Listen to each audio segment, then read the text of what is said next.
Ok, de volta ao vivo aqui no Rede Verdade, já para cumprimentar aqui nossa convidada desse bloco, a vereadora de aqui de João Pessoa, mas deputada federal em exercício, Elisa Virgínia. Deputada, boa tarde, seja bem-vinda aqui ao Rede Verdade. Boa tarde, Luiz. Prazer estar aqui com vocês novamente. Bom, nessa sua passagem aí pela Câmara dos Deputados agora, você já participou, pelo menos eu vou citar aqui essa semana, duas votações muito importantes.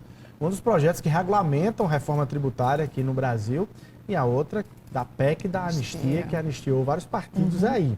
É verdade. Me corrija se eu estiver errado, você votou a favor das isenções de produtos para a cesta básica ali nos projetos aqui no Brasil, mas no outro dia você acabou votando também a favor da PEC que anistiou dívidas de partidos políticos e passou a mão na cabeça de várias legendas. Como é que você explica esse voto tão divergente, uma pelo povo, uma contra o povo? O problema é que existem tantas regras nessa questão eleitoral. Todos os partidos votaram pela anistia. Todos os partidos. Se era do PT Juntou ao PT PL, com PL, PS, inclusive. Lulistas e bolsonaristas. É uma raridade que acontece lá, né? Acontecer essa convergência, assim. Menos o Novo, que realmente foi contra, mas o restante todo. Então, foi um acordo de líderes, um acordo... aí veio aquela questão também das cotas, né? Que eu sou totalmente contra a cota, mas ali o que estava em jogo foram as multas, a anistia realmente do que aconteceu para trás. Infelizmente, mas a gente que chega... Está dizendo que votou a contragosto, de certa forma? Eu acho que não deveria. Se tem uma lei, a lei é para ser cumprida. Inclusive, a lei das cotas, por exemplo, das mulheres, se eu não me engano, foi no ano de 2018, 89% das candidaturas fake, das candidaturas laranjas, são de mulheres. Então, a questão dessa cota de mulher está sendo complicada, né? Hoje eles estão querendo impor mais, mas eu quero saber a vontade realmente da mulher estar nesse lugar, né? A mulher ela deve estar onde ela quer estar. Você está dizendo mas que se não fosse suplente, deputado, se o mandato fosse titular de Elisa Virgínia, você teria tomado outra posição.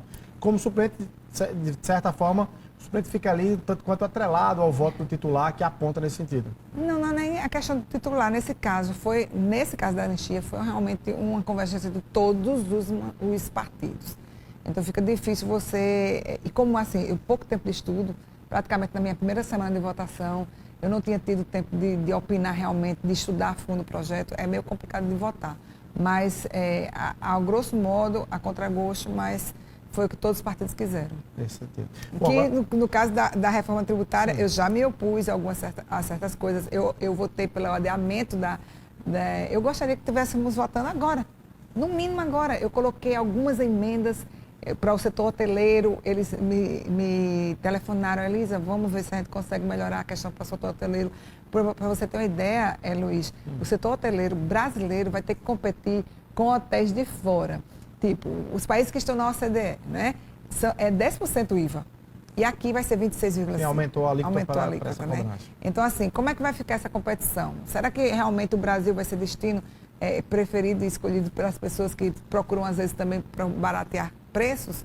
Não sei. A questão dos transportes vai ter redução, a alíquota zero para as empresas que são concessionárias, mas para aquelas empresas que transportam pessoas também, que são transporte coletivo, porque não tem uma diferenciação, já que melhora a mobilidade do trânsito, melhora o meio ambiente, porque está transportando muita gente de uma vez só.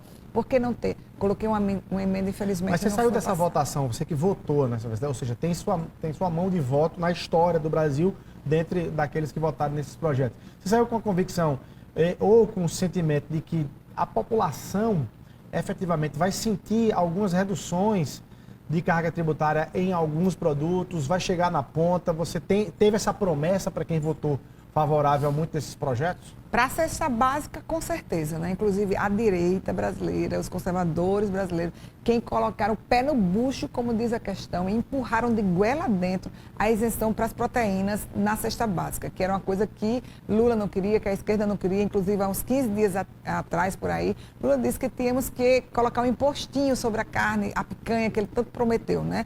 Mas aí, por ele, o brasileiro não ficaria com picanha, mas ficaria com os pés de galinha.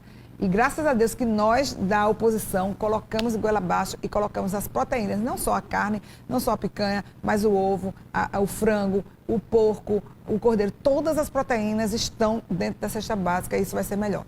Agora, para os outros segmentos, eu não sei. Realmente não dá para saber. Logicamente que existe existiram nesse texto, Luiz, mais de 700 emendas. Ou seja, o texto não estava bom. Não estava bom e não estava maduro para ser votado. Nós poderíamos ter esperado mais, nós poderíamos ter apurado mais essas emendas. Muitas emendas não foram nem praticamente olhadas ou questionadas, estudadas. E para um texto ter 700 emendas é porque a coisa não está lá bem. Mas muitos segmentos tiveram 60% na base de cálculo para poder aplicar o IVA, 40%, e varia muito de acordo com aquele determinado segmento. E também vai ter a história do imposto seletivo, né? Então, imposto do pecado. Do pecado, como diz. Ô deputada, vindo aqui para João Pessoa para as eleições de 2024, está doendo muito ou incomodando muito o fato de você não poder estar formando ali com a base bolsonarista o apoio ao ex-ministro Marcelo Queiroga, você que está aí na base do prefeito Cícero? É claro que a gente fica um pouco dividido, mas eu sou fiel ao partido e fiel à pessoa Cícero Lucena. Cícero Lucena tem feito um trabalho bom. A gente vê na infraestrutura, por exemplo, quantas ruas estão sendo calçadas que há anos as pessoas penavam. Eu estive no bairro, por exemplo, no Santa Bárbara, no Valentina Figueiredo. E lá não tinha uma rua calçada. E agora a gente consegue andar em algumas ruas calçadas. No Cristo Redentor, pedacinho de rua estão sendo calçadas. A Rua Ari Barroso, que vai ser calçada até mais ou menos meados de agosto, né? Que isso é uma demanda minha antiga. A demanda do meu primeiro mandato, do ano de 2009, que eu peço para aquela rua ser calçada e agora ela vai ser calçada. Enfim, ninguém é perfeito, né? Nenhum governo desse mundo é perfeito, principalmente na saúde. Nós sabemos a demanda como é grande. Nem Bolsonaro? Não, nem Bolsonaro, imagina, só Deus é perfeito, né? É aquela questão, existe bolsonarismo e existe o fanatismo. Eu não sou fanática. Não é? E eu também digo, ninguém é perfeito. Nem eu, gente. Nem eu sou perfeita. Como é que eu vou querer perfeição dos outros? Agora, você acha que eleitores bolsonaristas... primeiro, eu lhe pergunto, você está sendo cobrada para fazer a opção por Marcelo Queiroga, entre o eleitor bolsonarista mais convicto ou mais fanático? E eleitores bolsonaristas, na sua visão, tendem a votar em Cícero, no prefeito Cícero Lucena? Tem alguma restrição em relação a isso? Ou você prevê que tem um voto ali de eleitor bolsonarista que vai optar, sim, pela reeleição de Cícero Lucena? Aqueles bolsonaristas bem, assim, firmes, vão votar, assim, em Marcelo Queiroga, mas eles não são antipáticos à candidatura de Cícero Lucena. Isso eu sei, porque tem muitos bolsonaristas que estão, inclusive, no PP. E nós, do PP, nós viemos de um apoio genuíno, do apoio, por exemplo, Ciro Nogueira. Ciro Nogueira é um apoiador... Foi ministro. Foi ministro do governo Bolsonaro, né?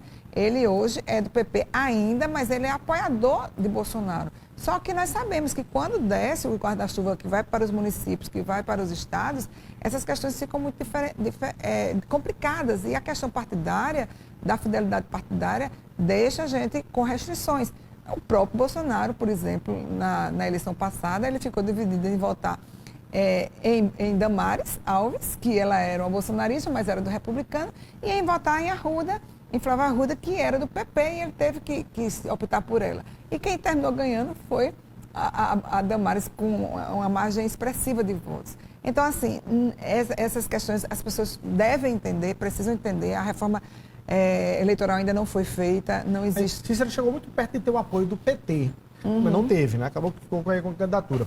Mas quando ele é perguntado, questionado sobre isso, ele diz, olha, minha gestão tem uma gestão que se assemelha à gestão do governo Lula, com algumas ações e programas nesse sentido. Isso lhe incomoda, mas lhe pergunto mais. Você classificaria Cícero como mais a conservador, mais à direita, ou, como ele é chamado, também mais à esquerda e comunista, como ele é chamado aí por alguns da direita? Como é que você classificaria ele como vivência aqui política na capital?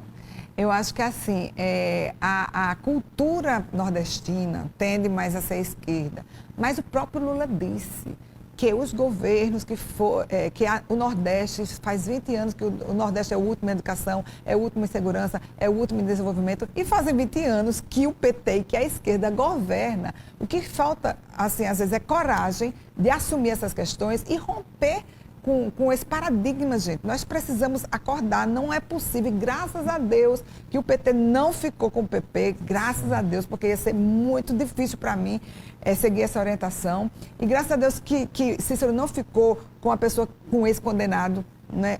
Graças a Deus que ele não ficou com um homem que disse que graças a Deus pelo monstro do vírus que veio para matar o povo, praticamente ele disse isso. Graças a Deus que ele não ficou com um homem que disse que enalteceu a pedofilia quando foi para uma das suas entrevistas e uma das suas inaugurações e disse que o rapaz tinha casado com a menina de 12 anos.